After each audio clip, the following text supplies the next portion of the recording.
হরে কৃষ্ণ। কেমন আছো সবাই? আশা করছি খুব ভালো আছো, আমিও খুব ভালো আছি। তো আজকের ভিডিওতে আমরা কথা বলবো পলিটি নিয়ে। এর আগে আমাদের ancient medieval, art and culture, modern history, geography সবকটা সাবজেক্ট অলমোস্ট হয়ে গেছে। এখন বাকি আছে polity, economy, environment, science and technology. তো এই ভিডিওটাতে আজকে আমরা পলিটি আলোচনা করব। নেক্সট বাকি যে সাবজেক্টগুলো প্রত্যেক দিন সকাল 11টায় ভিডিও চলে আসছে, জানোই তোমরা। তো দেখো আজকে পলিটির কোন কোন টপিক নিয়ে আমরা কথা বলবো, স্ট্র্যাটেজি কীরকম হবে সেটা নিয়ে আলোচনা করব, কি বই থেকে পড়বো, ইম্পর্টেন্ট চ্যাপ্টার কী কী আছে, ডে টার্গেট দিয়ে দেবো, নোটস কিভাবে পাবে, শর্ট নোট কিভাবে বানাবে, ক্লাস অ্যাভেলেবেল আছে কিনা, previous year question, MCQ, revision strategy এবং কারেন্ট অ্যাফেয়ার্সের সাথে কীভাবে ইন্টিগ্রেট করে পড়বে, এবং হচ্ছে ম্যাপস। ঠিক আছে, এখানে আমার কাছে 3টে ম্যাপ রয়েছে। এই একটা কনস্টিটিউশনাল অ্যামেন্ডমেন্ট, একটা কনস্টিটিউশন অফ ইন্ডিয়া, আর একটা এখানে আছে একটা কাগজেরও হালকা ম্যাপ আছে। তো 3টে সব কিছু দেখিয়ে দেবো, প্লাস মক টেস্টও, কোন মক টেস্ট ভালো হবে সেগুলো আমি সব নিয়েই বসেছি। Previous year question, mock test সবটাই শেয়ার করছি। আচ্ছা, ফার্স্টে আসি হচ্ছে রিসোর্স বলে দিই। রিসোর্সের সাথে অটোমেটিকভাবে ইম্পর্টেন্ট চ্যাপ্টার চলে আসবে, ডে টার্গেট চলে আসবে। তো ফার্স্টেই যেটা আসবো সেটা হচ্ছে রিসোর্সের মধ্যে দেখো অনেক বই হয়। ঠিক আছে, ফার্স্ট অফ অল হচ্ছে আমি নিজে যেগুলো পড়েছি সেগুলো বলে দিচ্ছি। দ্যাট ইজ হচ্ছে এনসিইআরটি ক্লাস 11-এর একটা এনসিইআরটি হয়, ইন্ডিয়ান কনস্টিটিউশন অ্যাট ওয়ার্ক, লাল আর হলুদের মধ্যে কালারটা হয়। তো বইটা এই মুহূর্তে আমার কাছে নেই, আমার এক স্টুডেন্টকে দিয়েছিলাম, মোস্ট প্রবলি আমার কাছে এই মুহূর্তে বাড়িতে নেই। ঠিক আছে, বইটা তো সেই জন্য আমি দেখাতে পারলাম না, কারণ আমি এখন আর ওই বইগুলো যেহেতু নিজে পড়ি না, কারণ নোট বানানো হয়ে গেলে তখন আর খুব একটা বই লাগে না বারবার পড়তে। তো সেই জন্য হাতের কাছে আমি আর পাইনি এনসিইআরটিটা। আদারওয়াইজ যারা একদম ক্লাস 11-12-এ কোনোদিনও পলিটি পড়োনি বা পলিটি সম্পর্কে কোনো বেসিক আইডিয়াই নেই, প্রথমবার ইভেন গ্র্যাজুয়েশনেও ছিল না, প্রথমবার চাকরির পরীক্ষায় এসে প্রথম পলিটি দেখছো বা পড়ছো, সেক্ষেত্রে তাদের জন্য সবচেয়ে ভালো হয় ক্লাস 11-এর একটা এনসিইআরটি আছে, ইন্ডিয়ান কনস্টিটিউশন অ্যাট ওয়ার্ক। খুবই পাতলা বই, খুব লিউসিড ল্যাঙ্গুয়েজে লেখা। তো ওই বইটা পড়লে তোমাদের কনসেপ্ট অনেকটা ক্লিয়ার হয়ে যাবে। ঠিক আছে, আচ্ছা, তো এরপরে আসি হচ্ছে রিসোর্সের মধ্যে এনসিইআরটি একটা গেল, আর এটা আলাদা করে আর বলার অপেক্ষা রাখে না, আমি নিয়েই বসেছি, তোমরা দেখতেই পাচ্ছ। দ্যাট ইজ হচ্ছে এম লক্ষ্মীকান্ত। তো এম লক্ষ্মীকান্তেরই ইম্পর্টেন্ট চ্যাপ্টার কোনগুলো, ইভেন এম লক্ষ্মীকান্তে এখন নতুন বইটাতে বেশ কিছু এক্সট্রা চ্যাপ্টার অ্যাড করেছে, অনেক নতুন জিনিস অ্যাড করেছে, যেটার জন্য তোমাদের ইউপিএসসি মেন্সেরও অনেক টপিক কভার হচ্ছে। এবং অ্যাট দ্য সেম টাইম এই যে এনসিইআরটিটা রয়েছে না, ক্লাস 11-এর এনসিইআরটি, এটাকেই একটা জিস্ট আকারে একটা শর্ট নোট ফরম্যাটেও কিন্তু লক্ষ্মীকান্তের 3 নম্বর চ্যাপ্টারে অ্যাড হয়েছে। কনসেপ্ট অফ কনস্টিটিউশন বলে একটা চ্যাপ্টার অ্যাড হয়েছে নতুন বইটাতে। তো সেই চ্যাপ্টারটা কিন্তু অ্যাকচুয়ালি ক্লাস 11-এর এনসিইআরটি সামারি। তো এর মধ্যে থেকে ইম্পর্টেন্ট চ্যাপ্টারও আমি বলে দেবো। এছাড়া হচ্ছে এখান থেকে করার পরে এমসিকিউ সলভ করতে হবে, সেটাও আমি এখানে বই নিয়ে বসেছি, সেটা নিয়ে আমি পরে বলছি। তো চলো আগে আমরা লক্ষ্মীকান্ত থেকে মেন হচ্ছে ইম্পর্টেন্ট যে চ্যাপ্টারগুলো রয়েছে সেগুলো আগে একবার দেখে নিই, এবং তার সাথে ডে টার্গেটও আমি একসাথে করে দিয়ে দিচ্ছি। ঠিক আছে, আচ্ছা, এটা বোধহয় এই 7th এডিশন আপাতত লেটেস্ট, কারণ আমার আগের যে বইটা ছিল যেটা থেকে আমি প্রথম পড়তাম সেটা 5th এডিশন 2017 সালে কেনা ছিল। তারপর মাঝে একটা 6th বেরিয়েছে, 6th-এর রিভাইজড বেরিয়েছে, বাট সেগুলো আমি কখনো কিনিনি। আমি 5th-এর পরে ডিরেক্ট আসলাম, এই 7th-টা কিনলাম, নতুন বই ব্যাচে পড়াতে হয় সেই জন্য। আচ্ছা দেখো, ফার্স্ট আসছি আমরা কনস্টিটিউশনাল ফ্রেমওয়ার্ক, যেখান থেকে পার্ট 1। এইবার ব্যাপারটা বলি, সেটা হচ্ছে এই যে 1 নম্বর চ্যাপ্টারটা হিস্টোরিক্যাল ব্যাকগ্রাউন্ড। যারা মডার্ন হিস্ট্রি অলরেডি পড়েছো বা লাস্ট যে ভিডিওটা দেখেছো সেখানেই তোমরা দেখতে পাবে এই যে হিস্টোরিক্যাল ব্যাকগ্রাউন্ডের কোম্পানি রুল এবং ক্রাউন রুল, যে সময় ব্রিটিশ গভর্নমেন্ট বেশ কিছু পলিসি এনেছিল। ঠিক আছে, যেগুলোকে বলা হতো গভর্নমেন্টের রেগুলেটিং অ্যাক্ট, চার্টার অ্যাক্ট। তো এই ধরনের অ্যাক্ট বা লজ এনেছিল, সেইগুলোই অ্যাকচুয়ালি ইতিহাস থেকেই এখানে দেওয়া রয়েছে, কারণ অ্যাকচুয়ালি ব্রিটিশরা যেভাবে ভারতকে শাসন করে গেছে সেইটারই একটা এক্সটেন্ডেড ভার্সন এখন আমাদের কনস্টিটিউশন বা পলিটিতে চলছে। তো যার জন্য এই টপিকটা পলিটির সাথে ডিরেক্ট কানেক্টেড নয়, বাট বলতে পারো পলিটির হিস্ট্রি বা পলিটির ব্যাকগ্রাউন্ড, সেই জন্যই নাম দিয়েছে হিস্টোরিক্যাল ব্যাকগ্রাউন্ড। তো এটা যদি কেউ ইতিহাসে ভালো করে পড়ে থাকে তাহলে তার না পড়লেও চলে, বাট আমি হাইলি রেকমেন্ড করবো এটা অবশ্যই পড়ো, কারণ এইখান থেকে প্রচুর পরিমাণে পলিটিতেও হিস্ট্রিতেও দু জায়গাতেই কোশ্চেন আসে। সো এটা ইম্পর্টেন্ট, আমি এখানে ইম্পর্টেন্ট চ্যাপ্টার এবং ডে টার্গেট একসাথে দিতে যাচ্ছি। এইবার আর্টিকেলের মধ্যে যদি বলো দিদি সব থেকে বেশি প্রশ্ন আসে কোন জায়গার থেকে, 1 থেকে 51A। ঠিক আছে, 1 থেকে 51A এই আর্টিকেলগুলোর মধ্যে সব থেকে ম্যাক্সিমাম পরিমাণ কোশ্চেন আসে, মানে ফান্ডামেন্টাল ডিউটি অবধি। 1 থেকে এই যে union and its territory 1 number article. তো ইউনিয়ন অ্যান্ড ইটস টেরিটরি থেকে স্টার্ট করে ফান্ডামেন্টাল ডিউটি অবধি যে চ্যাপ্টার মানে আর্টিকেলগুলো রয়েছে তার উপর এমফাসাইজ থাকে। আর যার ভেতর সবচেয়ে বেশি ইম্পর্টেন্ট হচ্ছে, আমি একটা একটা করে বলতে যাবো, মৌলিক অধিকার যেটা রয়েছে ফান্ডামেন্টাল রাইট, মানে হচ্ছে 12 থেকে 35 এগুলোর ওপর এমফাসাইজ বেশি থাকে। ইভেন ডিপিএসপিতেও তাই, 36 থেকে 51তেও প্রচুর পরিমাণে কোশ্চেন আসে।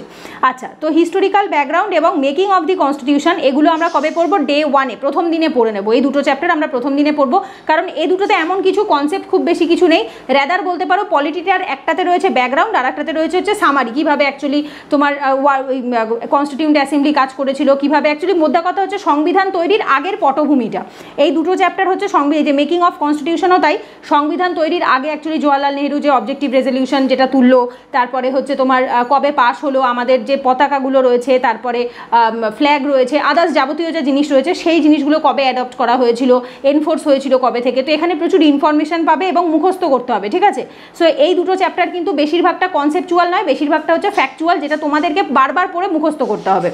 এরপর এই যে 3 নাম্বার চ্যাপ্টারটা দেখছো, এটা নতুন অ্যাড হয়েছে নতুন বইয়ে, যেটা অ্যাকচুয়ালি এনসিইআরটি ক্লাস 11-এর এনসিইআরটিটাকে সামারি বা জিস্ট আকারেই করা রয়েছে, কনসেপ্ট অফ কনস্টিটিউশন, ঠিক আছে। তো যেটা কিনা অ্যাকচুয়ালি এনসিইআরটি ক্লাস 11 যদি কেউ নাও পড়ে, অ্যাটলিস্ট 3 নাম্বার চ্যাপ্টারটা, এবং তার সাথে আমি বলে দিচ্ছি 3, 13, 14 খুব সম্ভবত, আমি একবার দেখে নিই তবু, আগে তো এই যে 13, 14 পার্লামেন্টারি সিস্টেম, ফেডারেল সিস্টেম, ঠিক আছে। এই 3টে চ্যাপ্টার 3, 13, 14 এই 3টে চ্যাপ্টারও যদি তুমি পড়ো, তাতে তোমার পলিটির মেন কনসেপ্ট ক্লিয়ার হয়ে যাবে। যারা আগে কখনো এনসিইআরটি পড়োনি, ডিরেক্ট লক্ষ্মীকান্ত থেকে শুরু করছো, যদি পলিটি কী জিনিস সেটা বুঝতে হয়, তাহলে 3, 13, 14 আগে পড়ো, তাহলে ভালো বুঝতে পারবে, ঠিক আছে। 1, 2 পরে পড়লেও চলবে, কোনো তাড়াহুড়া নেই। 3, 13, 14 পড়ে তারপরেও 1, 2-এ আসতে পারো। আচ্ছা, এরপরে ডে 2-তে কী পড়বে তোমরা? ডে 2-তে পড়বে হচ্ছে কনসেপ্ট অফ কনস্টিটিউশন এবং পড়বে হচ্ছে salient features of the constitution, ঠিক আছে। তো ডে 2-তে এই দুটো চ্যাপ্টার পড়বে। এগুলো খুব বড় চ্যাপ্টার নয়, খুবই ছোটো ছোটো চ্যাপ্টার, এমন কিছু কনসেপ্ট নেই। যেমন 3 নাম্বারটাতে তবু কনসেপ্ট আছে, 2 নাম্বারটাতে খুব একটা কনসেপ্ট নেই। 2 number is nothing but the তোর এই যে স্যালিয়েন্ট ফিচার্স, মানে হচ্ছে পুরো সংবিধানকে সামারি বা জিস্ট আকারে দিয়ে বৈশিষ্ট্যগুলো দেওয়া হয়েছে, ঠিক আছে। আচ্ছা, এরপরে আসবো হচ্ছে ডে 4। ডে 4-এ কী করছি আমরা? ডে 4-এ প্রিয়াম্বল অফ দ্য কনস্টিটিউশন এবং ইউনিয়ন অ্যান্ড ইটস টেরিটরি, ঠিক আছে। সো এইগুলো আমরা একসাথে পড়ে নিচ্ছি। আচ্ছা, এরপরে হচ্ছে ডে 4-এ আরও একটা চ্যাপ্টার আমরা পড়বো, দ্যাট ইজ হচ্ছে সিটিজেনশিপ। কারণ হচ্ছে কি, যদি আমাকে জিজ্ঞেস করো দিদি এই পার্ট 1-এর মধ্যে সব থেকে লেস ইম্পর্টেন্ট চ্যাপ্টার কোন দুটো, দ্যাট ইজ হচ্ছে ইউনিয়ন অ্যান্ড ইটস টেরিটরি এবং সিটিজেনশিপ। এই দুটোর থেকে খুব একটা স্ট্যাটিক কোশ্চেন আসে না, তাহলে কি আসে? কারেন্ট ওরিয়েন্টেড চ্যাপ্টার, ঠিক আছে। মাথায় রাখবে 6 এবং 7 থেকে বেশিরভাগটা কারেন্ট ওরিয়েন্টেড আসে। লাস্ট 1 বছরের কারেন্ট অ্যাফেয়ার্স মান্থলি ম্যাগাজিন বা পিটি 365 থেকে পড়লে পেয়ে যাবে। আচ্ছা, এরপরে সব থেকে the highly important chapter fundamental right, কবে পড়বো আমরা? আমি 2 দিন দিয়েছি এটাকে, ডে 5 এবং 6। চাইলে একদিনেই হয়ে যায়, এটা এমন কোনো অসুবিধার বিষয় না। 28-30টা মতো পেজ আছে, কিন্তু বিষয়টা হচ্ছে এখানে এত ইনফরমেশন আছে যেটা মনে রাখতে হবে। এবার তুমি একবার একদিনে পড়ে ফেললে, বাট সেটাতে হয়তো ঠিকমতোভাবে বুঝলে না, বা বোঝানোর রিভিশন তো ছেড়ে দাও, বাট অ্যাটলিস্ট প্রথমবার পড়েও তো বুঝতে হবে। তো তার জন্য আমি এখানে 2 দিন দিয়েছি, ডে 5 এবং 6 দিয়েছি। Directive principles of state policy day 7, fundamental duty day 7 7 number দিনে পড়বে। এরপর 11 আর 12 ডে 8-এ amendment of the constitution, basic structure of the constitution day 8। এইবার বিষয়টা দেখো, ডে 8-এর যে চ্যাপ্টার দুটো রয়েছে, এই দুটো খুবই ছোট, 1 ঘন্টাও পড়ার মতো নাই, একটা কি দুটো করে পেজ রয়েছে। তাও আমি কেন আর এক্সট্রা কিছু দেইনি, তার কারণ হচ্ছে এই পার্ট 1-এ যতদূর অবধি তোমরা পড়েছো, পার্ট 1 এখানে শেষ হচ্ছে এই 12 নম্বর চ্যাপ্টারে এসে। তার মধ্যে যদি এরকম এমন কিছু টপিক থাকে যেটা হয়তো কোনো কারণে মিস হয়ে গেছে, বা হয়তো পড়েছো বাট তাও বোঝোনি, তো এই দিনকে ডে 8-এ এসে তোমরা আরেকবার রিভিশন করে নেবে পার্ট 1-এর সেই জায়গাগুলো, যে জায়গাগুলো হয়তো কোনো কারণে পড়াটা বুঝতে পারোনি বা মনে নেই, ঠিক আছে। এরপরে আসবো day 9, parliamentary system, federal system. এই দুটো কনসেপচুয়াল আছে, বাট এই দুটো পড়ার পরেও অনেক টাইম থাকবে, ছোট চ্যাপ্টার, ঠিক আছে, খুব বেশি বড় চ্যাপ্টার না, হয়তো হাতে গুনে 3-4 ঘন্টা লাগতে পারে। এবার ডে 10-এ আসবে সেন্টার স্টেট রিলেশন। এটা একটু লেন্দি চ্যাপ্টার আছে, 144 থেকে 166 পেজ, তো যার জন্য এটা আমি একটাই চ্যাপ্টার রেখেছি একদিনে। এরপরে ইন্টারস্টেট রিলেশনের দিনকে এটা রেখেছি ডে 11, এবং একই দিনে এমার্জেন্সি প্রভিশন ডে 11-এ রেখেছি, ঠিক আছে। তো এইটা হয়ে গেলে পরে এটা হচ্ছে তোমাদের পার্ট 2 কমপ্লিট হয়ে গেল, মানে লক্ষ্মীকান্তের পার্ট 2, ঠিক আছে। এখানে লক্ষ্মীকান্তের পার্ট 1 কমপ্লিট হয়েছে 12 নম্বর চ্যাপ্টারে, পার্ট 2-তে 13 থেকে 17 নম্বর চ্যাপ্টার কমপ্লিট হলো। এই অবধি কিন্তু কিছু ছাড়বে না, ছাড়ার এখন অবধি জায়গায় আসেনি, কারণ লক্ষ্মীকান্তে অলমোস্ট 80-90টার কাছাকাছি চ্যাপ্টার আছে বোধহয়, খুব সম্ভবত 80টার কাছাকাছি হবে, আমি দেখে নিচ্ছি একবার তবু। হ্যাঁ, এই যে 89, এখন বোধহয় 90টা হয়ে গেছে, ল্যান্ডমার্ক জাজমেন্ট এগুলো ধরে 90টা মতো হয়ে গেছে। তো তার ভেতরে বেশিরভাগটাই পড়তে হয়, লাইক 75টা মতো চ্যাপ্টার তো মিনিমাম পড়তেই হবে, আর যেটুকু বা ছাড়ার আছে সেটা শেষের দিকে আমি বলে দেবো, ঠিক আছে, প্রথম দিকে কিছু ছাড়তে যাবে না। আর যেগুলো সবচেয়ে ইম্পর্টেন্ট ম্যাক্সিমাম কোশ্চেন আসে সেটাও আমি লাস্টে বলে দিচ্ছি। আচ্ছা, সেন্ট্রাল গভর্নমেন্টের থেকে দেখো এইখান থেকে একটা পড়ার স্ট্র্যাটেজি আছে, এটা মেনটেন করবে। যেমন দেখো 18 নম্বর চ্যাপ্টার প্রেসিডেন্ট, সেন্ট্রাল গভর্নমেন্টের এক্সিকিউটিভ, সেন্ট্রাল গভর্নমেন্টের লেজিসলেচার, সেন্ট্রাল গভর্নমেন্টের জুডিশিয়ারি, 3টে ভাগে আর কি ভাগ করা থাকে, ঠিক আছে। তো এখন যারা পড়েছো তারা তো বুঝবে, বাট যারা কখনো পড়োনি তাদের হয়তো জিনিসগুলো নতুন লাগছে। বাট 3টে ভাগ হয়, executive, legislature, judiciary. So president, vice president, prime minister, central council of minister, cabinet committee, এরা হয় হচ্ছে executive. Parliament, parliamentary committee, Indian parliamentary group, এরা হয় হচ্ছে legislature. Supreme court, judicial review, judicial activism, public interest litigation, এরা হয় হচ্ছে judiciary, ঠিক আছে। এগুলো সব সেন্ট্রালের। সেমভাবে এগুলো রাজ্যেও থাকে। এবার রাজ্যেরটা দেখে নাও, স্টেট গভর্নমেন্টে governor, chief minister, state council of minister, এরা 3জন হয় হচ্ছে রাজ্যের এক্সিকিউটিভ। স্টেট লেজিসলেচার, এরা হয়, এই স্টেট লেজিসলেচার হচ্ছে রাজ্যের লেজিসলেচার, ঠিক আছে। আর হচ্ছে হাইকোর্ট, সাবঅর্ডিনেট কোর্ট, ট্রাইব্যুনাল, আর হচ্ছে কনজিউমার কমিশন, লোক আদালত অ্যান্ড আদার কোর্টস, ঠিক আছে। সো এইগুলো, এই দুটো হচ্ছে মানে এইখানে যে রয়েছে এপাশে হাইকোর্ট থেকে 1, 2, 3, 4, 5, এই 5টা চ্যাপ্টার হচ্ছে রাজ্যের জুডিশিয়ারি। তো কিভাবে পড়বো আমরা, কম্পেয়ার করে পড়বো। কিভাবে কম্পেয়ার করবো এখানে আমি একবার দেখিয়ে দিচ্ছি। লাইক যখন আমি সেন্টারের এক্সিকিউটিভ পড়বো তখনই আমি স্টেটেরও এক্সিকিউটিভ পড়বো। যখন আমি সেন্টারের লেজিসলেচার পড়বো তখন আমি স্টেটের লেজিসলেচার পড়বো। সেন্টারের যখন আমি জুডিশিয়ারি পড়বো স্টেটেরও তখন আমি জুডিশিয়ারি পড়বো। এতে কি হবে, এতে কম পড়াতে তাড়াতাড়ি হয়ে যাবে, কারণ ম্যাক্সিমাম জিনিসই কি থাকে, সেম থাকে, ঠিক আছে। শুধু পার্থক্যটা কোথায় হয়, সেন্টারে যেটা প্রেসিডেন্ট করে স্টেটে সেটা গভর্নর করে, সেন্টারে যেটা প্রাইম মিনিস্টার করে স্টেটে সেটা চিফ মিনিস্টার করে, সেন্টারে যেটা সুপ্রিম কোর্টের চিফ জাস্টিস অফ ইন্ডিয়া করে সেটা হাইকোর্টের চিফ জাজ করে, ঠিক আছে, হাইকোর্টের চিফ জাস্টিস করে। তো এইটুকুই যা পার্থক্য থাকে, খুব আহামরি কিছু ডিফারেন্স থাকে না। এবার কোথায় ডিফারেন্স থাকে, 20% জিনিস এক্সেপশন হয়, ব্যতিক্রম হয়, 20% মতো ব্যতিক্রম থাকে। এবার সেই 20% ব্যতিক্রমের ওপরেই পরীক্ষায় কোশ্চেন ফর্ম করা হয়, ঠিক আছে। তো যেগুলো ধরো একটু ব্যতিক্রম হয়, যেমন কিছু কিছু জায়গায় দেখা যায়, তোমরা হয়তো এক্সপেক্ট করবে যে রাজ্যের যখন পজিশন তাহলে হয়তো কাউকে রিমুভ করবে গভর্নর, বাট না, সেটা হলো না। তাকে রিমুভ করার সময় প্রেসিডেন্ট রিমুভ করে।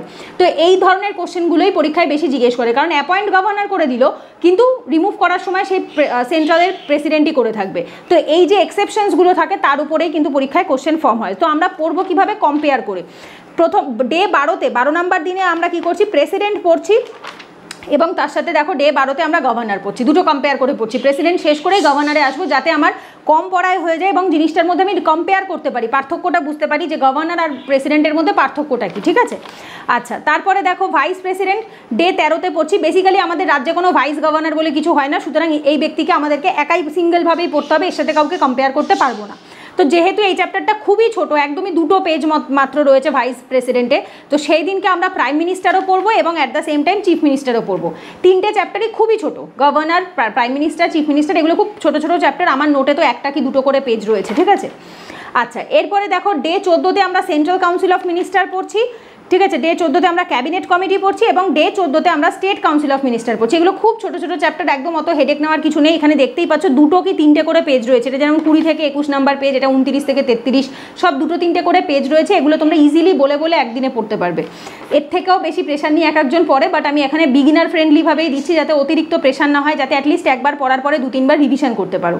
আচ্ছা, এইখানে গেল আমাদের হচ্ছে ডে 14 অবধি পড়লাম। এইবার দেখো parliament, the most important chapter. সব থেকে বেশি প্রশ্ন আসে পার্লামেন্টের থেকে, কারেন্ট বলো, স্ট্যাটিক বলো, সব। এইবার যার জন্য এই চ্যাপ্টারটা ইভেন আমি ব্যাচেও যখন পড়াই, এটার জন্য আমার মিনিমাম 3টে ক্লাস লাগে। 3টে ক্লাস ছাড়া আমি পার্লামেন্ট কমপ্লিট করতে পারি না, কারণ এগুলো খুব খুঁটিয়ে পড়তে হয়, প্রচুর কনসেপ্ট আছে, খুব ইম্পর্টেন্ট কনসেপ্টটা। তো এর জন্য আমি 3 দিন দিয়েছি, ঠিক আছে। দেখো ডে 15, 16, 17, এবং এই একই দিনে আমাদেরকে কি করতে হবে, 16 আর 17 নাম্বার দিনে এই স্টেট লেজিসলেচারও পড়তে হবে, ঠিক আছে। ডে 16 and 17, তার মানে এই 3 দিনে আমরা কি পড়ছি, ডে 15, 16, 17তে আমরা পড়বো হচ্ছে এই স্টেট লেজিসলেচার এবং পার্লামেন্ট। তো প্রথম দিনটা কি করব, আমরা পার্লামেন্টটাকে পুরো একবার রিডিং পড়ে নেব প্রথম দিনটা, ঠিক আছে। তারপরে 16 নাম্বার দিনে কি করব, হাফ ভালো করে বুঝে পড়বো, দেন স্টেট লেজিসলেচারেরও হাফ ভালো করে বুঝে পড়বো। তারপরে 17 নাম্বার দিনেও আমরা কি করব, পার্লামেন্টের পরের হাফটাকে ভালো করে বুঝে বুঝে পড়বো, স্টেট লেজিসলেচারেরও পরের হাফটাকে ভালোভাবে বুঝে বুঝে পড়বো। তো 3 দিন সময়, এনাফ টাইম, দুটো চ্যাপ্টার ভালো করে রেডি করতে হবে। এরপর দেখো 18 নম্বর দিনে parliamentary committee, Indian parliamentary group, এই দুটো আমরা চ্যাপ্টার পড়ছি এবং আর সেভাবে এক্সট্রা কিছু রাখিনি, কারণ এখানেও খুব একটা প্রেশার নেই, কারণ পার্লামেন্টারি কমিটি, পার্লামেন্টারি গ্রুপ খুবই ছোটো চ্যাপ্টার। তো ডে 18তে এইটুকু পড়ার পরে তোমাদের হাতে সময় থাকবে, তখন তোমরা কি করবে, আগের দিনের পার্লামেন্ট এবং স্টেট লেজিসলেচার থেকে যদি কোনো টপিক কিছু মিস আউট হয়ে থাকে, বাদ গিয়ে থাকে, তাহলে সেই দুটোকে আর একবার রিভিশন করে নেবে। এরপর আসবে জুডিশিয়ারিতে, দেখো সুপ্রিম কোর্ট পড়বো আমরা ডে 19-এ, আবার হাইকোর্টও পড়বো আমরা ডে 19-এ, সুপ্রিম কোর্ট পড়ে হাইকোর্টে চলে আসছি। এরপর দেখো ডে 20-তে judicial review, judicial activism, public interest litigation, ঠিক আছে, এই 3টে চ্যাপ্টার পড়ছি।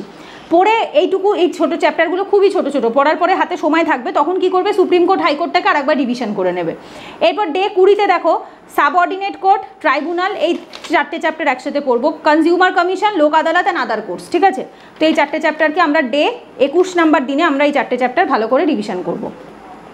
এরপর আসছে কি দেখো লোকাল গভর্নমেন্ট, মানে পঞ্চায়েতি রাজ, মিউনিসিপ্যালিটি, এগুলো। তো এই দুটো চ্যাপ্টার আমি একই দিনে রেখেছি, ডে 22। আমি জানি পঞ্চায়েত একটু লেন্দি, বাট মিউনিসিপ্যালিটি খুব একটা বড় নয়, তবে এই দুটো পড়তে একটু এফোর্ট দিতে হবে, তার কারণ হচ্ছে যেহেতু দুটোই একটু মোটামুটি লেন্দি চ্যাপ্টার, মানে হচ্ছে তোমার তাও দিনে 5-6 ঘন্টা পড়লে হয়ে যাবে, খুব বেশি, মানে আমি অ্যাজ আ বিগিনার হিসেবে বলছি 5-6 ঘন্টা, যারা একটু আগে 2-3 বার পড়েছো তাদের এটা 3 ঘন্টাতেও নেমে যেতে পারে, বাট আমি বললাম যে যাদের একদম বিগিনার প্রথম পড়েছো তারা দুটো চ্যাপ্টার পড়লে মিনিমাম 6 ঘন্টাতে হয়ে যাবে। আচ্ছা, এটা 22 নম্বর দিনে পড়বে। এরপর এই পার্টটা টোটালি বাদ দিয়ে যেতে পারে, union territories and special areas না পড়লেও চলে, এই যে শিডিউল অ্যান্ড ট্রাইবাল এরিয়াস, এগুলোর ওপর থেকে একটা আলাদা ডেডিকেটেড আমার নোটের মধ্যে দেওয়াই রয়েছে, 5th অ্যান্ড 6th শিডিউল, তো ওখান থেকে পেয়ে যাবে, ঠিক আছে। তো চাইলে এটা পড়তে পারো, যারা কোনো নোট ফলো করছো না, ডিরেক্ট বই থেকে পড়ছো, চাইলে এটা পড়তে পারো, বাট এটা আমি নিজে পার্সোনালি খুব একটা পড়ি না, খুব একটা কোশ্চেন আসেও না, যেটুকু আসে ওই 5th অ্যান্ড 6th শিডিউল থেকে আসে, সেটা কারেন্ট অ্যাফেয়ার্সে মোটামুটি যে কোনো মান্থলি ম্যাগাজিনই কভার করে দেয়। আচ্ছা, এরপরে আসছে কনস্টিটিউশনাল বডিজ। দেখো কনস্টিটিউশনাল বডিজগুলো হচ্ছে, এখানে তুমি প্লিজ এগুলোকে তোমরা এরকম একটা সিঙ্গেল চ্যাপ্টার ধরতে যাবে না, রাদার কনস্টিটিউশনাল বডিজকে একটা ধরবে আর নন কনস্টিটিউশনাল বডিজকে আর একটা পার্ট ধরবে। কেন বলছি, কারণ এই চ্যাপ্টারগুলো ভীষণ ছোট ছোট, একটা করে পেজ রয়েছে, প্রত্যেকটা চ্যাপ্টারে একটা কি দুটো করে পেজ আছে পড়ার মতো, এবার এটাকে নোট বানালে পরে হাফ পেজে চলে আসে, তো যার জন্য এখানে আমি রেখেছি 3 দিন, বাট হিসেব মতো এটা একদিনেও হয়ে যায়, যারা একটু স্টুডিয়াস হয় 8-10 ঘন্টা পরে তারা একদিনেও নামিয়ে দেয়, বাট স্টিল আমি বিগিনার ফ্রেন্ডলি হিসাবে এটা 3 দিন দিলাম, ডে 23, 24, 25। কেন, টোটাল 12টা চ্যাপ্টার আছে, আমি ধরলাম পার ডে তোমরা 4টে করে চ্যাপ্টার পড়বে, 4 চ্যাপ্টার পার ডে, খুব ছোট ছোট চ্যাপ্টার, ঠিক আছে, একদম ছোট ছোট। আর এখানেও পড়ার সময় না কম্পেয়ার করে পড়বে, তাহলে পড়াটা খুব সোজা হয়। যেমন দেখো ইউপিএসসি রয়েছে, এসপিএসসি রয়েছে, মানে ইউনিয়ন পাবলিক সার্ভিস কমিশন আর স্টেট পাবলিক সার্ভিস কমিশন, এই দুটোকে কম্পেয়ার করে পড়বে, ঠিক আছে। যেমন দেখো এই যে national commission for SC, ST, BC, এই 3টেকে পরপর পড়বে, তাহলে ভালো মনে থাকবে। এরপর দেখো অ্যাটর্নি জেনারেল, অ্যাডভোকেট জেনারেল, দুটো পরপর পড়বে। এই 55 নম্বর চ্যাপ্টারটা কোনো চ্যাপ্টার নয়, এটা একটা জায়গায় করে সবগুলো এখন অবধি যা যা তোমরা পড়েছো সবগুলোর composition, appointment, age, oath, term, এগুলো সব একটা জায়গায় করে একটা চার্ট মতো দেওয়া আছে। তো এটা প্রিলিমসের আগে চাইলে কেউ মুখস্থ করতে পারো, আদারওয়াইজ যদি কেউ চ্যাপ্টার থেকে মুখস্থ করে নেয় তাহলে আর তার এখান থেকে না পড়লেও চলবে, so you can skip it because it is not a chapter, ঠিক আছে। তো চ্যাপ্টার হচ্ছে এই অ্যাডভোকেট জেনারেল অবধি। এরপর আসে নন কনস্টিটিউশনাল বডিজ, এটাও সেম তাই, এটার জন্যও আমি 3 দিন রেখেছি, ডে 26, 27, 28, অনেক বেশি রেখেছি, এত লাগেই না, 2 দিনেও হয়ে যেতে পারে, 1 দিনেও হতে পারে। যদি দেখো 1 দিন 2 দিনে হয়ে গেছে, সো পরে 2-3টে দিন কি করবে, রিভিশন করবে, আলটিমেটলি ফেলানি তো যাবে না সময়টা, রিভিশন করলেও মুখস্থই হয়ে যাবে, ঠিক আছে। তো এক্ষেত্রেও মোটামুটি 5টা কি 6টা চ্যাপ্টার করে, মানে এটাতে 16টা চ্যাপ্টার আছে, তো যদি তুমি 3 দিন দাও তাহলে মিনিমাম প্রথম 2 দিনে 5টা চ্যাপ্টার পড়তে হবে, লাস্টের দিনটাতে হয়তো 6টা চ্যাপ্টার পড়তে হবে। তো এটা ডিপেন্ড করে চ্যাপ্টারের সাইজের ওপর। যেমন দেখো নীতি আয়োগ চ্যাপ্টারটা একটু লেন্দি আছে, লোকপাল লোকায়ুক্ত একটু লেন্দি আছে, আদারওয়াইজ বাকি যে চ্যাপ্টারগুলো রয়েছে NCPCR, national commission for women, NHRC, national SHRC, minority, CIC, SIC, CBC, CBI, NDMA, এগুলো খুব ছোট ছোট, ঠিক আছে। বার কাউন্সিলটা একটু বড়, ল কমিশনটা ছোট, ডিলিমিটেশনটা মোটামুটি ছোট, তো এই একটু বুঝে পড়বে যে কোন চ্যাপ্টারটা বড় আছে সেদিনকে একটু কম পড়বে, যেদিন দেখবে চ্যাপ্টারের সাইজ ছোট সেদিন একটু বেশি পড়বে, ঠিক আছে। আচ্ছা, তো এইখানে তোমরা কি করবে, 3 দিন মতো নিচ্ছ নন কনস্টিটিউশনাল বডি, মানে ডে 26, 27, 28 কমপ্লিট করবে। এরপরে আসে হচ্ছে, এটা কমপ্লিট হয়ে গেল আদার কনস্টিটিউশনাল ডাইমেনশন, এই যে পার্ট 9 থেকে সিলেক্টিভ পড়তে স্টার্ট করবে, সিলেক্টিভ, ঠিক আছে। এই অবধি এই নন কনস্টিটিউশনাল বডিজ অবধি ফুল পুরো পড়লে, শুধু মাঝখানে আমি পার্ট 6টা বাদ দিয়েছিলাম না, এই যে এই পার্ট 6টা আমি বাদ দিয়েছিলাম, যেটাতে 2টো চ্যাপ্টার ছিল, union territories and schedule and tribal areas, এই 2টো বাদ দিয়েছিলাম। আর এরপর পার্ট 9 থেকে কি করবে, পার্ট 9 থেকে আমি বলে দিচ্ছি, দাগিয়ে নাও। 72 মানে কোঅপারেটিভ সোসাইটি পড়বে ডে 29-এ। অফিসিয়াল ল্যাঙ্গুয়েজ সিলেক্টিভলি পড়বে, সব লাগে না, যতটুকু নোটে দেওয়া আছে দেখবে নোটের মধ্যেই দেওয়া রয়েছে আমার। ডে 29 29-এ পড়বে, ওই একই দিনে, হ্যাঁ এটার দিনে একই দিনে পড়বে, বাট সিলেক্টিভ ওয়েতে পড়বে। তারপরে দেখো ডে 29-এ, এটাও নোটে একটুখানি, একটার থেকে কিছু পড়ার নেই।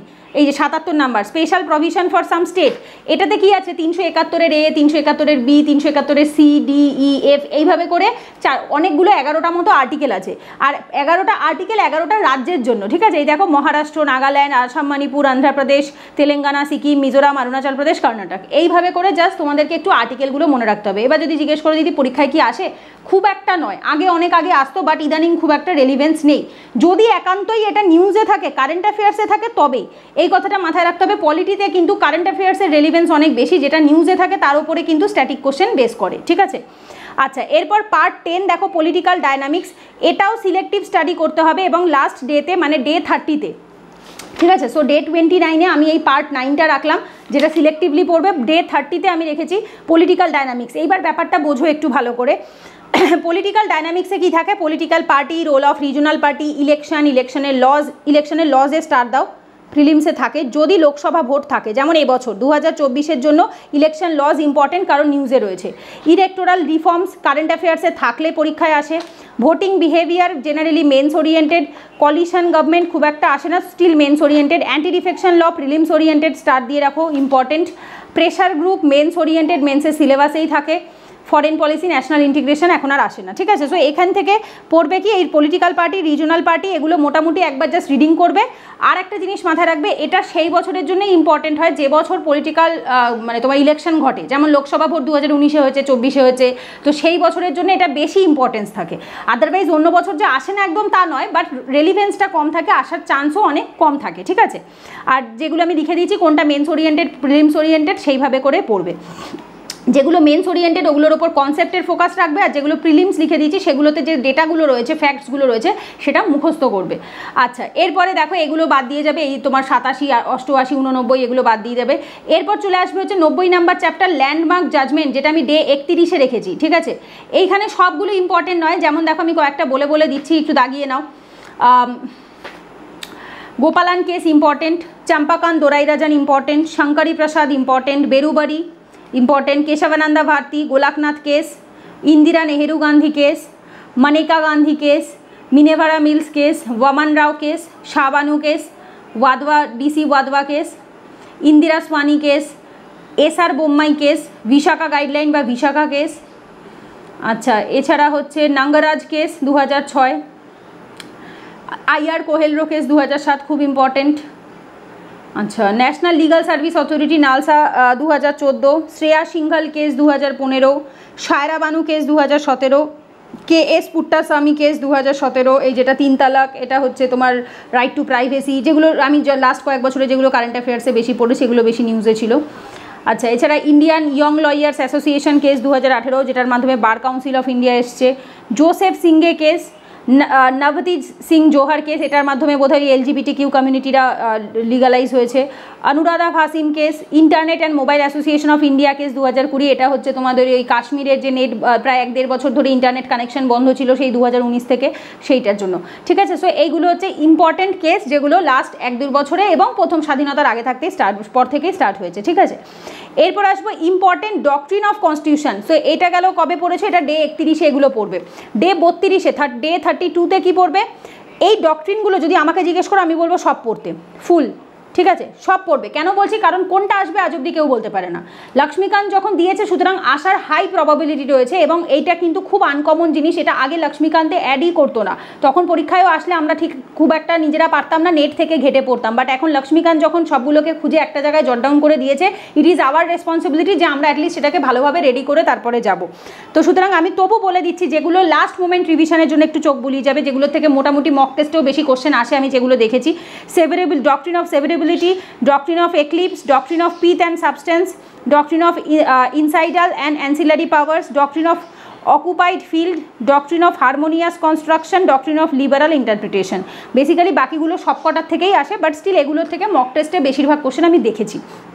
আচ্ছা, এরপর ডে 33 33 নাম্বার দিনে কি করবে, এটা মেন্সের পয়েন্ট অফ ভিউ, এটা প্রিলিমস নয়। হ্যাঁ, কম্পারিজন অফ দ্য কনস্টিটিউশন, একটা মেন্সে একটা সিলেবাস আছে, comparison of Indian constitution with that of the other countries of the world, মানে বিশ্বের অন্যান্য যে কনস্টিটিউশন রয়েছে, সংবিধান আছে, তাদের সাথে ভারতের সংবিধানকে কম্পেয়ার করো।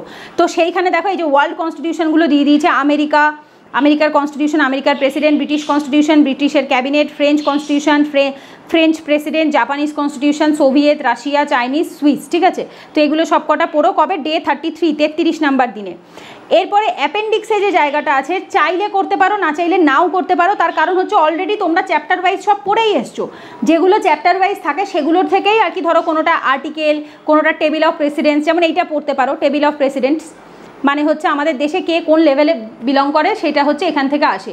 যেমন ধরো প্রেসিডেন্ট থাকে 1 নম্বরে, ঠিক আছে, তো চিফ জাস্টিস অফ ইন্ডিয়া থাকে বোধহয় 7 নম্বরে। তো এরকমভাবে এক একজনকে এক একটা লেভেলে রাখা হয়েছে টেবিল অফ প্রেসিডেন্সে। তো এইটা একটুখানি দেখতে পারো।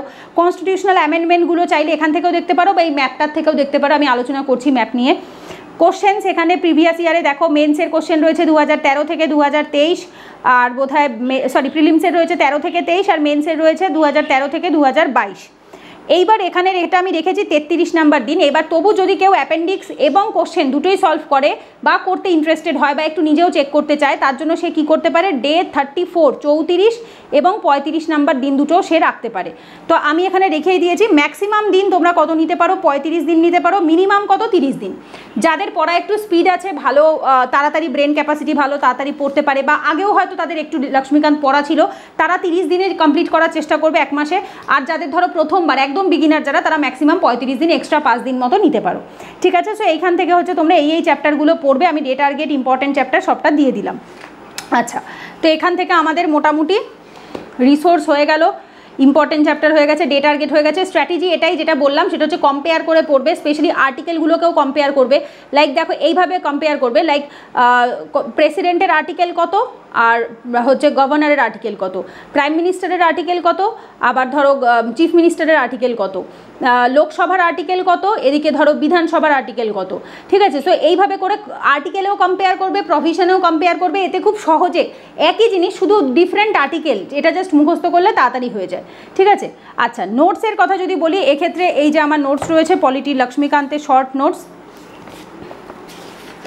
এটা 6th এডিশনের বই থেকে বানানো হয়েছিল, 7th থেকে নয়। 6th এডিশন মানে হচ্ছে আগে যে এডিশনটা ছিল, যেটাতে 6টা চ্যাপ্টার মতো এক্সট্রা ছিল, এই যেগুলো অ্যাড করাই রয়েছে, দেখবে আমি দেখিয়ে দিচ্ছি। পরের দিকে আমি অ্যাড করেছিলাম এই যে জিএসটি কাউন্সিল, তারপরে হচ্ছে তোমার এই যে 5th and 6th schedule, tribal areas, এটা এক্সট্রা অ্যাড করেছিলাম। ইলেকটোরাল প্রসেস, এই যে ন্যাশনাল ইনভেস্টিগেশন এজেন্সি, এটা ন্যাশনাল ডিজাস্টার ম্যানেজমেন্ট এজেন্সি, আর এই যে কলিশন গভর্নমেন্টের কনসেপ্টে এর মধ্যেই ছিল। তো যেটা সবুজ কালারের বই ছিল, সেই বইটা থেকে এই নোটটা আপডেট করা ছিল।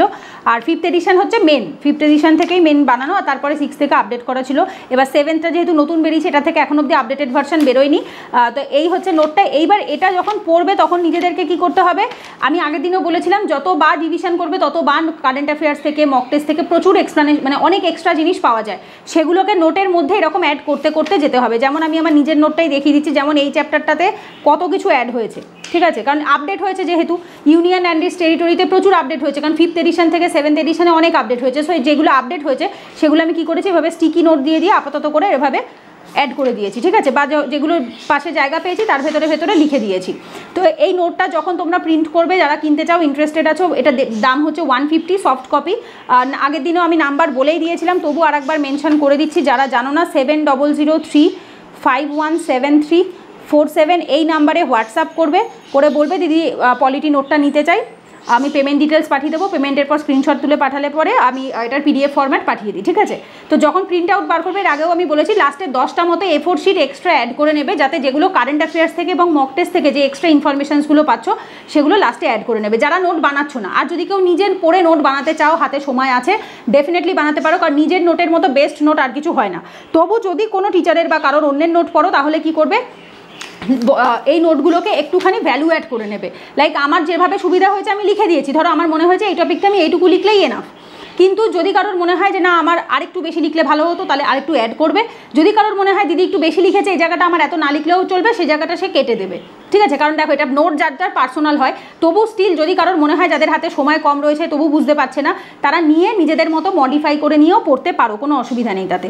ক্লাসের কথাও যদি বলি, এর আগের দুদিনও ফোন করেছিলে, মেসেজ করেছিল অনেকে যে দিদি ক্লাস ধরো পুরো কোর্স নিতে চাই না, পুরো ব্যাচ করতে চাই না, বা এরকম অনেকেই আছো যাদের সাবজেক্ট ওয়াইজ সিলেক্টিভ কিছু ক্লাস লাগবে। একজন ফোন করে বলেছিল, একটা মেয়ে আছে ও এর আগে এনশিয়েন্ট মিডিয়াভেল নিয়েছে, আর্ট অ্যান্ড কালচার নিয়েছে, মডার্ন নিয়েছে, কদিন আগে পলিটি নিয়েছে। তো এরকমভাবে অনেকে থাকে যারা রেকর্ডেড ক্লাস একবারে ওয়ান টাইম পারচেস করে নেয়। তো এটা পলিটিরও কিন্তু অ্যাভেলেবেল আছে, সব সাবজেক্টের অ্যাভেলেবেল আছে। তো যদি কেউ পলিটিরও কিনতে চাও সেটাতেও ওই একই নাম্বারে কন্ট্যাক্ট করবে, ডিটেলস পাঠিয়ে দেবো। পলিটিতে খুব সম্ভবত 28টা মতো ক্লাস রয়েছে, যার ফিস হচ্ছে 2500 টাকা মতো, যার ভেতরে class, note, mock test, previous ইয়ারের কোশ্চেন্স, যাবতীয় যে পিডিএফ মানে ব্যাচের স্টুডেন্টদের যা যা দেওয়া হয় পলিটি রিলেটেড সবটাই আর কি তাদেরকেও দিয়ে দেওয়া হবে, ঠিক আছে। তো প্রিভিয়াস ইয়ার কোশ্চেনের কথা যদি আমরা বলি, অলরেডি আমি দেখালাম লক্ষ্মীকান্তের মধ্যেই আছে। স্টিল যদি কেউ লক্ষ্মীকান্তের মধ্যে থেকে আরও এক্সট্রা করতে চাও, তাহলে এখানে পেয়ে যাবে এই বইটা, ওসওয়াল প্রিভিয়াস ইয়ার কোশ্চেনের বই। দিশারও হয়, আমার কাছে ওসওয়ালেরটাই আছে, 1995 থেকে 2013 অবধি। এই যে এখানে রয়েছে Indian polity and governance, evolution of constitution, salient feature of constitution, union address territory, fundamental right, DPSP, fundamental duty, system of governance, union executive, union legislature, state executive and legislature, local government মানে panchayat, municipality, union and special judiciary, constitutional bodies, non constitutional bodies, miscellaneous. তো পলিটিটা কিন্তু খুব সুন্দর করে ওরা ভাগ ভাগ করে দিয়েছে। জেনারেলি অন্য সাবজেক্টগুলো দেখবে একসাথে দিয়েছে, ancient history, medieval history, modern history, এগুলোর কিন্তু চ্যাপ্টার ভাগ করেনি। কেন? কারণ এগুলোর থেকে কোশ্চেনই আসে কম, ঠিক আছে, টোটাল 3-4টে কোশ্চেন থাকবে। বাট এখানে কেন চ্যাপ্টার ওয়াইজ ভাগ করে দিয়েছে? কারণ পলিটির থেকে ইউপিএসসিতে 20% অফ দ্য পেপার, মানে 100টার মধ্যে অন্তত 20-22টা কোশ্চেন তো পলিটি রিলেটেডই থাকে। তো স্বাভাবিকভাবে নাম্বার অফ এমসিকিউ অনেক বেশি হয়ে যায়। সো দ্যাটস ওয়াই এখানে তোমরা চ্যাপ্টার ওয়াইজই পাবে, আর যেটা তোমাদের এমসিকিউ সলভ করার ক্ষেত্রে কিন্তু খুব হেল্প করবে। চ্যাপ্টার ওয়াইজ মানে একটা চ্যাপ্টার কমপ্লিট করে তারপর সেই চ্যাপ্টারের প্রিভিয়াস ইয়ার কোশ্চেনটাও সলভ করে নেবে, ঠিক আছে। আচ্ছা, সো এখান থেকে আমাদের প্রিভিয়াস ইয়ার কোশ্চেন হয়ে যাচ্ছে। এবার এমসিকিউ যদি তোমরা সলভ করতে চাও, এরকম একটা বই কিনে নিতে পারো, ইন্ডিয়ান পলিটি কোশ্চেন ব্যাংক। এটা ফার্স্ট এডিশনের বই, এখন রং বদলে গেছে, কালারটা হয়তো একটু অন্যরকম হয়েছে, নীল টিল হয়ে গেছে বোধহয়, যতদূর মনে হয়। এটা বিনয় জিবি মানে ইনসাইটের যে আর কি ফাউন্ডার, ওনার লেখা, ম্যাগ্রো হিলের আন্ডারে পাবলিশ হয়। এটা লক্ষ্মীকান্তের 5th এডিশনের ওপর বেস করেছিল। এবার এটার আপডেটেড তোমরা পেয়ে যাবে 7th এডিশনের ওপর আপডেটেড হয়ে। এবং এটা কিভাবে রয়েছে, লক্ষ্মীকান্তে একটা চ্যাপ্টার রয়েছে, তার সাথে এখানে সেম চ্যাপ্টার দেখো, historical background, making of constitution, salient features of constitution, union and its territory, fundamental right, citizenship, DPSP, ঠিক আছে। এই একদম পরপর ঠিক যেভাবে অ্যাকচুয়ালি লক্ষ্মীকান্তে রয়েছে চ্যাপ্টারগুলো, ঠিক সেইভাবেই এখানে কিন্তু কোশ্চেন, তারপর এক্সপ্লানেশন, দেখো কোশ্চেন অ্যান্সার এক্সপ্লানেশন প্রত্যেকটাই তাই, কোশ্চেন দেওয়া, অ্যান্সার দেওয়া, তারপর এক্সপ্লানেশন দেওয়া। তো যেটা কিনা মুখস্থ করতে খুব সুবিধা হবে। এবং যেটা ধরো আমি নিজে কি করতাম, যেটা আমি এরকমভাবে একটা কাগজ দিয়ে বা একটা বই দিয়ে এরকম চেপে রাখতাম, অ্যান্সারটা দেখতাম না, সলভ করতাম, করে যেটা দেখতাম আমি ঠিক করেছি সেটাতে আমি 2 নাম্বার দিতাম। কারণ অ্যাকচুয়ালি এক্সামেও এটা এই কোশ্চেনে পার কোশ্চেন 2 নাম্বার থাকবে। তো তা কী করতাম, এই কোশ্চেনটার জন্য নিজেকে আমি 2 মার্কস দিতাম। আর ধরো যেটাতে আমার ভুল হতো সেটাতে আমি কী করতাম, -0.66 এইভাবে করে লিখে দিতাম। তার মানে হচ্ছে এটা আমি পারিনি, ক্রস দিয়ে দিতাম, ঠিক আছে। তো এইভাবে করে পুরো চ্যাপ্টারে লাস্ট যখন আমার কমপ্লিট হয়ে যেত, তখন গিয়ে মার্কসটা কাউন্ট করতাম, যে টোটাল আমি এই একটা চ্যাপ্টার থেকে যদি এটা এক্সামের মতো হয় তাহলে আমি কত নাম্বার পেয়েছি, ঠিক আছে। এবার যে কোশ্চেনগুলো ভুল হতো, কোন জায়গার থেকে ভুল হয়েছে সেটা কি করতাম, আবার লক্ষ্মীকান্ত খুলতাম, খুলে ওই জায়গাটা রিভিশন করতাম, বোঝা গেছে। তো এইভাবে করে আমরা কি করব, এমসিকিউ সলভের মাধ্যমে আমরা রিভিশন করব। এই যে রিভিশন স্ট্র্যাটেজি যেটা আমি লিখে দিয়েছি, এটাকেই বলা হয়ে থাকে অ্যাক্টিভ লার্নিং বা অ্যাক্টিভ রিকল।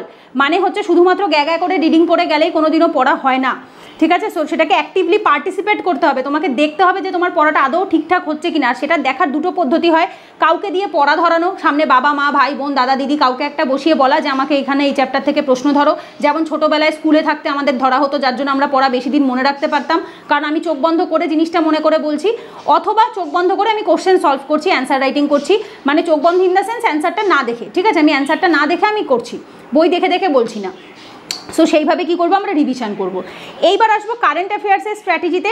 কারেন্ট অ্যাফেয়ার্সের ক্ষেত্রে আমরা কি করব, যে কোনো একটা মান্থলি ম্যাগাজিন আমরা করব। আমি স্পেশালি নিজে পার্সোনালি পছন্দ করি ভিশন আইএস। আমি বলে নয়, ম্যাক্সিমাম 99% বা 90% টপাররাই ভিশন আইএসটাই সাজেস্ট করে। ভিশন আইএসের মান্থলি ম্যাগাজিনে যে পলিটি বলে যে সেকশনটা রয়েছে, সেখানে তোমরা কি করবে, যে টপিকটা দেখবে, যে মাসে যে টপিকটা রয়েছে, যেমন ধরো কোনো মাসে লোকপাল লোকায়ুক্ত নিউজে রয়েছে, কোনো মাসে পঞ্চায়েত নিউজে রয়েছে, কোনো মাসে সিটিজেনশিপ অ্যামেন্ডমেন্ট অ্যাক্ট নিউজে রয়েছে, তো সেই মাসে তখন কি হবে, স্ট্যাটিকের পঞ্চায়েত পড়বো, সেই মাসে স্ট্যাটিকেরও সিটিজেনশিপ চ্যাপ্টারটা পড়বো। মানে কি আমাকে কি করতে হবে, স্ট্যাটিক প্লাস কারেন্ট অ্যাফেয়ার্স বোথকে ইন্টিগ্রেট করতে হবে। ইন্টিগ্রেট কেন, কারণ পলিটিতে যে কোশ্চেনগুলো আসে, এই যে আমি এইমাত্র বললাম না 20 থেকে 22টা পলিটির কোশ্চেন আসবে, দ্যাট ডাজন্ট মিন যে সেটা স্ট্যাটিক থেকে আসবে না, সেখানে হয়তো 8 থেকে 10টা স্ট্যাটিক থাকবে, আবার 8 থেকে 10টা মতো হয়তো তোমার কারেন্ট অ্যাফেয়ার্স থাকবে। মানে 50% স্ট্যাটিক থেকে জিজ্ঞেস করবে, 50% কারেন্ট অ্যাফেয়ার্স থেকে জিজ্ঞেস করবে। তো এই যে কারেন্ট অ্যাফেয়ার্স থেকে যেটা জিজ্ঞেস করবে সেটাও সামহাউ রিলেটেড টু স্ট্যাটিক, কিন্তু কি ছিল, লাস্ট 1 বছরে নিউজে ছিল, তো দ্যাটস ওয়াই ওটা কারেন্ট অ্যাফেয়ার্সের পার্ট হয়ে গেছে। বোঝা গেছে? তো সুতরাং আমরা কি করবো, এই দুটো জিনিসই স্ট্যাটিক এবং কারেন্টকে একসাথে মান্থলি ম্যাগাজিনের সাথে আমরা কম্পেয়ার করে একসাথে রিলেট করে পড়বো, ঠিক আছে? আচ্ছা, এবার মক টেস্ট আমি এটা বাদ দিয়ে গেছি, মেবি এমসিকিউ লিখে রেখেছিলাম। যাই হোক, মক টেস্টটা একবার আমি এখান থেকে দেখিয়ে দিচ্ছি। আমি নিজে যে দুটো ফলো করি বা নিজে যেগুলো করেছি সেগুলোই দেখাচ্ছি। আমার সামনে এখন আপাতত 2024-এর লক্ষ্মীকা ইসেরটা রয়েছে, ভিশনেরটা রয়েছে, এই যে এই দুটো ভিশনের রয়েছে, ঠিক আছে? এটা ভিশনের পলিটি মক টেস্ট, এগুলো শূন্য আইএসের পলিটি মক টেস্ট। এখানে 4টে ভার্সন রয়েছে, এগুলোতে অনেকগুলো করে কোশ্চেন থাকে। আমি বলে দিচ্ছি টোটাল নাম্বার অফ এমসিকিউ তোমরা কতগুলো পাবে, আমি এখানে লিখে বলে দিচ্ছি। ভিশনে পাবে, দেখো ফুল মক টেস্টে তো অনেক পাবেই, বাট আমি ফুল বলছি না, আমি সাবজেক্ট ওয়াইজ বলছি। ভিশনে সাবজেক্ট ওয়াইজ পলিটির 5টা হয়, ঠিক আছে? পলিটি গভর্নেন্স মিলিয়ে ভিশনে হয় হচ্ছে 5টা, মানে 5 × 100 মিনস হচ্ছে 500 এমসিকিউ ভিশনেই পেয়ে যাবে। শূন্য আইএসে হয় হচ্ছে তোমার 50 নাম্বারের, প্রথমে হয় 4টে, তারপরে 100 নাম্বারের হয় 2টো, তার মানে হচ্ছে 200 আর হচ্ছে 400, টোটাল 400টা এমসিকিউ পাবে। এবার ধরো প্রিভিয়াস ইয়ার কোশ্চেন পাচ্ছ তুমি আরও এমসিকিউয়ে, এই বইটা থেকে যদি সলভ করো তাহলে আরও বুক থেকেও তুমি অনেকগুলো এমসিকিউ পাচ্ছ। এবার যদি আমায় জিজ্ঞেস করো যে দিদি পলিটিতে টোটাল এমসিকিউ আমরা কতগুলো সলভ করতে পারি, যেহেতু এটার ইম্পর্টেন্স বেশি, 1500টা, ঠিক আছে? 1500 এমসিকিউ সলভ করো সব মিলিয়ে, ঠিক আছে? সব বলছি, ভিশন হোক বা শূন্য হোক, প্রিভিয়াস ইয়ার হোক বা এই বইটা হোক, যে কোনো একটা কিছুর থেকে সলভ করে টোটাল 1500টা, মানে হচ্ছে অলমোস্ট ইউ ক্যান সে এদিকে 10টা আর 5টা 15টা সেট, 15টা 100টা কোশ্চেনের সেট যেগুলো থাকবে, টোটাল হচ্ছে এখানে এমসিকিউ 1500টা মতো এমসিকিউ সলভ করতে লাগবে। করলে কি হয়, তাতে অ্যাকিউরেসি ভালো হয়ে যায়। যত এমসিকিউ সলভ করবে তত প্রিলিমসের অ্যাকিউরেসি ভালো হয়। আর মেন্সেও অ্যান্সার রাইটিংও সেম তাই। মেন্সের অ্যান্সার রাইটিংয়ে ইদার শূন্য আইএস বা ভিশন আইএস যে কোনো কোচিংয়ের একটা মক টেস্ট সিরিজ জয়েন করতে পারো, এবং at the same time previous ইয়ারও লিখতে পারো, ঠিক আছে? কোনো একটা মক টেস্ট সিরিজ জয়েন না করলে খাতাটাকেও ইভ্যালুয়েট করে দিতে পারবে না যে তুমি ঠিক লিখেছো না ভুল লিখেছো, এটা বুঝতে অসুবিধা হবে। তো সুতরাং প্রিলিমসের এমসিকিউ যেমন নিজে ঘরে বসে একা সলভ করা যায়, কোনো অসুবিধা হয় না, অ্যান্সার কি থেকে মিলিয়ে নিলেই হয়ে যায়। বাট মেন্সের জন্য কিন্তু কোনো একটা কোচিং জয়েন করতে লাগে যেখানে তোমার খাতাটাকে চেক করে দেওয়া হবে। বোঝা গেছে? তো এই হচ্ছে আমাদের মক টেস্টও কমপ্লিট হলো। এইবার আমি লাস্ট টপিক, দ্যাট ইজ হচ্ছে ম্যাপগুলো একটুখানি দেখিয়ে দিই। যারা ম্যাপগুলো বাড়ির দেয়ালে, ঘরের দেয়ালে পড়ার যে রুম রয়েছে সেই রুমে লাগাতে চাও তাদের জন্য হেল্প হবে। এই দুটোই প্লাস প্রমেশ থেকেই নেওয়া। এটা কনস্টিটিউশন অফ ইন্ডিয়া, ঠিক আছে? আর একটা হচ্ছে কনস্টিটিউশন অ্যামেন্ডমেন্ট ব্রিফ ওভারভিউ, ঠিক আছে? এখানে টোটালটা খুব সম্ভবত কতগুলো রয়েছে আমি বলে দিচ্ছি, লাস্টটা বোধহয় আপডেটেড নেই, এখানে বোধহয় 2020 জানুয়ারি অবধি রয়েছে, ঠিক আছে? এই যে 104তম, এখন বোধহয় 105 বা 106তম হয়ে গেছে, তো সেক্ষেত্রে 104 অবধি তোমরা পাবে, লাস্টের দুটো পাবে না। 2020 অবধি 104তম রয়েছে। তো এইখানে সংবিধানে যতগুলো অ্যামেন্ডমেন্ট হয়েছে চাইলে এই বইটা থেকেও লক্ষ্মীকান্ত থেকেও পড়তে পারো, আর না হলে যদি এই ম্যাপটা থাকে তাহলে দেয়ালে লাগানো থাকলে উঠতে বসতে সবসময় চোখের সামনে থাকবে, মনে থাকবে ভালো। যার ভেতর 42তম অ্যামেন্ডমেন্ট একটা খুব ইম্পর্টেন্ট, 97তমটা ইম্পর্টেন্ট, তারপরে হচ্ছে 73তম, 74তম, মানে যেটাতে পঞ্চায়েত মিউনিসিপ্যালিটি এসছে। তো এগুলো বেশ কিছু অ্যামেন্ডমেন্ট আছে যেগুলো বেশি ইম্পর্টেন্ট। 44তমটা ইম্পর্টেন্ট, ঠিক আছে? 2011তে একটা এসছে, 2002-এ একটা এসছে, 86তমটা ইম্পর্টেন্ট, এডুকেশন যেটাতে অ্যাড হয়েছে। তো এরকম বেশ কিছু প্রভিশনস আছে যেটা তোমরা পলিটি পড়লে বা যারা ক্লাস করেছো তারা জানবে। তো এগুলো ইম্পর্টেন্ট যেগুলো আছে এগুলো বুঝতে পারবে, ঠিক আছে? আর এটা হচ্ছে কনস্টিটিউশন অফ ইন্ডিয়া, এটাতে হচ্ছে শুধু অ্যামেন্ডমেন্ট আছে। আর এর যেটা আমি দেখাচ্ছি একবার, তবু দাঁড়াও, এর নিচে যেটা রয়েছে এই যে এইটা হচ্ছে তোমার সংবিধানের, এই যে সংবিধানের কনস্টিটিউশন অফ ইন্ডিয়া, মানে হচ্ছে ইম্পর্টেন্ট আর্টিকেলগুলো, ঠিক আছে? এখানে সব আর্টিকেল ওয়াইজ দেওয়া রয়েছে, একদম পরপর আর্টিকেলগুলো রয়েছে। এই আর্টিকেল থেকেও এটাও দেখতে পারো। আরও একটা ম্যাপ হয়, জাস্ট আ সেকেন্ড আমি দেখাচ্ছি। এই যে এই ম্যাপটা, এটা দিল্লির মার্কেট থেকে আমি কিনেছিলাম, খুব বেশি দাম নেয় না, 20-25 টাকা মতো হয়তো নিয়েছিল। এটা কাগজের ম্যাপ, এটা দেখবে দিল্লির বেশিরভাগ স্টুডেন্টদের রুমে থাকে। এখানে টোটাল আর্টিকেলগুলো সব দেওয়া রয়েছে, একদম অ্যামেন্ডমেন্ট রয়েছে, আর্টিকেল রয়েছে, ইম্পর্টেন্ট অ্যামেন্ডমেন্ট যেগুলো রয়েছে। মোটামুটি আমি এটা ভাঁজ করে দেখাই কারণ এটা অনেক লম্বা একটা ম্যাপ। এটা কাগজের ম্যাপ, এটা গ্লসি নয় কিন্তু, হ্যাঁ একটু হলে ছিঁড়ে ছিঁড়ে যাওয়ার ভয় আছে। কনস্টিটিউশন অফ ইন্ডিয়া, এখানে সংবিধানের সবটা দেওয়া রয়েছে। এগুলো যে কোনো একটা দেয়ালে লাগিয়ে নিলে প্রত্যেক দিন সকালবেলা ঘুম থেকে উঠে যখনই ধরো পড়তে বসছো টেবিলের পাশটাতেই লাগিয়ে রাখবে, যাতে একবার প্রথমে আধ ঘন্টা চোখ বুলিয়ে নিলে, বা ধরো যে টাইমটাতে পড়ছো না রেস্ট নিচ্ছ সেরকম সময়ও একটু যদি চোখ টোক বুলিয়ে নাও, তাহলে একটা তাড়াতাড়ি মানে আস্তে আস্তে দেখতে দেখতেও মাথায় একটা ছবির মতো গেঁথে যায়, ঠিক আছে।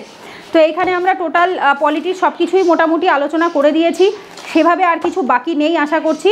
তো তাও যদি কিছু ডাউট থাকে তোমাদের এই রিলেটেড বা অন্য কিছু রিলেটেড, তাহলে কমেন্টে জানিও, এর পরের ভিডিওতে আমি আলোচনা করে দেবো। যারা নতুন ব্যাচে, মে মাস থেকে ব্যাচ শুরু হচ্ছে, নতুন ব্যাচে জয়েন করতে চাইছো, এই নাম্বারে হোয়াটসঅ্যাপ করে কন্ট্যাক্ট করতে পারো, বা যারা নোট নেবে বা ক্লাস নেবে যে কোনো দরকারে আর কি কন্ট্যাক্ট করতে পারো হোয়াটসঅ্যাপে। তো চলো পরের ভিডিওতে দেখা হচ্ছে। আর ভিডিওগুলো ভালো লাগলে অবশ্যই একটা লাইক করো, কমেন্টে জানিও, বন্ধুদের সাথে শেয়ার করো যারা ইউপিএসসি WBCS পড়ছে, তাদেরও আশা করছি হেল্প হবে। তো চলো পরের ভিডিওতে দেখা হচ্ছে। রাধে রাধে।